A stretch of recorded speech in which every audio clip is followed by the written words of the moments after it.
Olá a todos!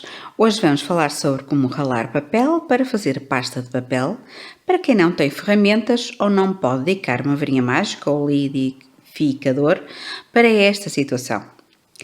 Nesta minha tentativa de vos tentar trazer vídeos com opções para todas as pessoas, mesmo as que não têm ferramentas, tenho que experimentar todas as ideias malucas que me passam pela cabeça. Esta é mais uma delas. Ora bem, eu decidi que a minha varinha mágica poderia passar a ser usada apenas para ralar papel porque comprei um robô de cozinha todo cheio de funcionalidades e a varinha deixou de ser usada. Quem viu o vídeo sobre como fazer pasta de papel com caixa de ovos sabe que desaconselho usar a varinha na alimentação depois de ser usada para ralar papel. Isto porque ficam sempre fibras de papel agarradas à varinha, para além dos potenciais químicos que o papel ou o cartão possam ter. Sabendo que comprar uma varinha de propósito para esta situação pode não ser confortável a nível monetário, por isso tentei pesquisar e experimentar situações alternativas. Já tem algumas explicações no vídeo que eu referi e hoje decidi experimentar um passo-vite manual que me foi emprestado.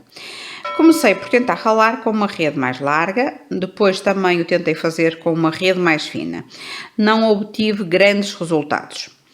Mas como eu sou um pouco teimosa e como tinha em mente aquele brinquedo com o qual sempre ralei o papel, achei que deveria haver uma forma de o fazer com o passo-vite.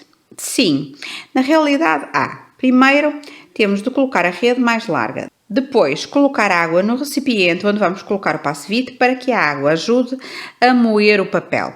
Ou seja, a parte do passo-vite onde o papel vai ser ralado tem de estar dentro de água para ajudar a desfazer o papel. Como é óbvio, tenho que confessar que não se trata de uma tarefa fácil, pois requer muitos movimentos para a frente e para trás, mas pelo menos é uma alternativa barata à varinha mágica. O papel moído não vai passar completamente através dos furos da rede, vai ficar na parte de contacto com a grelha, por isso temos de ir vendo sempre como está a ficar o papel. Também, do pouco que experimentei, certamente não fica como o papel ralado com a varinha, mas fica suficientemente bem para que possamos fazer peças. A grande vantagem é ficarmos com braços bem fortes e musculados. Assim sendo, temos uma solução 2 em 1, ralamos papel e fazemos exercício físico aos braços. Aproveito para vos mostrar uma armação para fazer papel reciclado, para quem não deseja fazer peças. É apenas uma moldura de madeira, tendo agrafado à volta uma rede.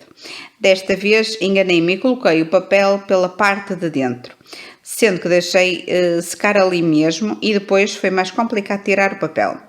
Este papel foi feito com caixa de ovos na mesma e fica mesmo muito bem. O ideal seria colocar o papel ralado na parte superior, retirar o excesso de água com uma esponja, por exemplo, e depois transferir para um pano de algodão fino para que possa secar. Caso pretendam que traga um vídeo sobre como fazer papel reciclado, por favor deixem na descrição. Obrigada pela vossa atenção e vejo-vos já de seguida no próximo vídeo. Beijinhos!